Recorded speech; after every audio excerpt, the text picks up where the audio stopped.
అంటే ప్రాబ్లమ్స్ ఉన్నాయని అందరూ చెప్తారు కానీ డెలివరెన్స్ అనేది అందరితో రాదు. సో అన్న ద్వారా నాకు చాలా డెలివరెన్స్ వచ్చింది. ఏవైతే నేను దేవుడు చేస్తాడో అవి కూడా నాకు చెప్పాడు అన్న. ఇంకొకటి కూడా నాకు శాలరీ హైక్ కూడా అయింది ఇక్కడికి వచ్చిన తర్వాత. ఎంత హైక్ అయిందమ్మా? 25,000 అయింది. 25,000 శాలరీ పెరిగింది. Praise the Lord church. First సాక్ష్యం ఏంటంటే మమ్మీ నా కోసం ఊరికే ప్రేయర్ చేస్తూ ఉండేది, దేవుడికి ఇంకా దగ్గరగా అవ్వాలని చెప్పి. ఒకరోజు అన్నది టంగ్స్ ప్రేయర్ వస్తుంటే మార్నింగ్ పంపించింది నాకు 5:30కి. నాది నైట్ షిఫ్ట్. సో మార్నింగ్ రాగానే నేను అది పెట్టుకొని చూసాను. అసలు ఏమీ నాకు ఇంట్రెస్ట్ ఉండేది కాదు, కానీ ఆ రోజు ఎందుకో సరే అని పెట్టుకొని పడుకున్నాను. ఒక 1 hour నిద్రపోయిన తర్వాత అన్న ప్రేయర్ చేస్తుంటే బాడీ అంతా మొత్తం చెమటలు పట్టేసి షివరింగ్ వచ్చేసి ఒక స్నేక్ దానికదే బైట్ చేసుకొని డెలివరెన్స్ వచ్చింది నాకు. టంగ్స్ ప్రేయర్లో పాల్గొంటుంటూనే నీ ఒంట్లోంచి ఏదో స్పిరిట్ బయటకు వచ్చింది, ఒక సర్పెంట్ బయటకు వచ్చి దాన్ని అదే పొడుచుకొని దాన్ని అదే కరుచుకొని చనిపోయినట్టు నువ్వు చూసాను. ఫస్ట్ టైం అమ్మ నీకు అట్లా జరగడం? ఎప్పుడు జరగలేదు? ఎప్పుడు జరగలేదు అసలు. దాని తర్వాత నుంచి నేను ఇంకా మళ్ళీ సెకండ్ టైం కూడా అలానే అయింది. మొత్తం కంప్లీట్ డెలివరెన్స్ వచ్చింది. అన్న ఇక్కడ చర్చ్కి వచ్చిన తర్వాత ఒకసారి హౌస్ ప్రేయర్ పెట్టుకోమని చెప్పారు. పెట్టుకున్న తర్వాత అసలు ఎవరైతే మా పైన విచ్ క్రాఫ్ట్ చేశారో అసలు ఆ పర్సన్ మా లైఫ్లో ఉన్నారని కూడా మేము ఏం చెప్పలేదు డిస్కషన్లో కూడా.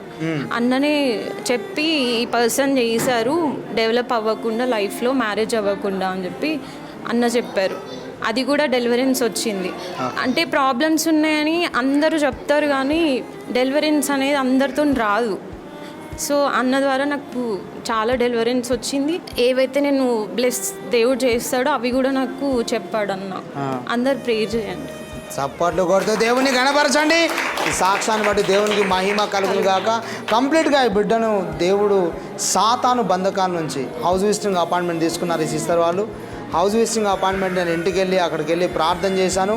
ఎవరైతే విచ్ క్రాఫ్ట్ చేశారో వాళ్ళ మీదకి మరలా తిరిగి ఆ చేతబడిని మనం పంపించడం జరిగింది. అప్పటి నుంచి కుటుంబానికి సంపూర్ణమైన విడుదల వచ్చింది. జాబ్ విషయంలో కూడా అద్భుతం జరిగింది. ఇంకొకటి కూడా నాకు శాలరీ హైక్ కూడా అయింది ఇక్కడికి వచ్చిన తర్వాత. ఎంత హైక్ అయిందమ్మా? 25,000 అయింది. 25,000 శాలరీ పెరిగింది ఇక్కడికి వచ్చిన తర్వాత. చప్పట్లు కొడుతూ దేవుని గణపరచండి. 2 years నుంచి మా బాస్ని అడుగుతున్నా కానీ ఎప్పుడు చేయలేదు. 2 years నుంచి బాస్ని అడుగుతున్నా కానీ శాలరీ హైక్ చేయలేదు. ఒకసారి ఇక్కడికి వచ్చి సిస్టర్ ప్రార్థన చేయించుకున్నారు. ఎంత టైంలో పెరిగిందమ్మా శాలరీ? 10 days. 10 daysలో శాలరీ 25,000 పెరిగింది. చప్పట్లు కొడుతూ దేవుని నేను అడగముందే ఆయన ఇస్తా అని చెప్పేసి ఇచ్చాడు. నేను ఈ చర్చ్కి 2 weeks వచ్చిన తర్వాత అప్పటికి 1.5 month బ్యాక్ మా అక్క బావ వాళ్ళతో ఫుల్ గొడవ అయింది, అసలు మాట్లాడుకోవద్దు. సో నాకు ప్రేరేపణ వస్తుంది చర్చ్కి తీసుకురావాలని చెప్పి. అన్న కూడా ఫోటో చూపించినప్పుడు వీళ్ళకి ఫినాన్షియల్ ఇష్యూస్ ఉన్నాయని చెప్పారు. వాళ్ళకి అవి ఏమీ చెప్పకుండా ఒకరోజు సడన్గా బాగా ప్రేయర్ చేసుకొని వెళ్ళి వాళ్ళ ఇంటికి మమ్మీ నేను కూర్చొని మాట్లాడితే ఆమె వినలేదు అస్సలు. ఆ రోజు అంతా వినలేదు అసలు ఇంట్రెస్ట్ చూపించట్లేదు. అయితే బాగా దగ్గు వస్తుంది, పడుకోవట్లేదు అసలు. ఆ నైట్ అంతా పడుకోలేదు. నేను ప్రేయర్ ఆయిల్ ఇస్తాను రాసుకొని పడుకో, ప్రేయర్ చేసుకొని నిద్ర పడుతుంది అని అంటే అస్సలు రాసుకొని ఉన్నింది. నేను బలవంతంగా తీసుకొచ్చి రాసి ప్రేయర్ చేసిన తర్వాత వితిన్ మినిట్స్లో పడుకుంది. చప్పట్లు కొడుతూ దేవుని గణపరచండి. నెక్స్ట్ డేనే సండే ఇంకా ఇక్కడికి తీసుకొస్తే వచ్చారు. అన్న ప్రాబ్లమ్స్ అన్నీ ఎక్స్ప్లెయిన్ చేశారు. నెక్స్ట్ నుంచి ఇక్కడికే వస్తా అని చెప్పారు. చప్పట్లు కొడుతూ దేవుని గణపరచండి. మన సంఘం దేవుడు మనకి ఇచ్చిన కృప ఏంటంటే సమస్యను మనం పరిష్కరిస్తాం వేస్తున్నాము. హల్లెలూయా.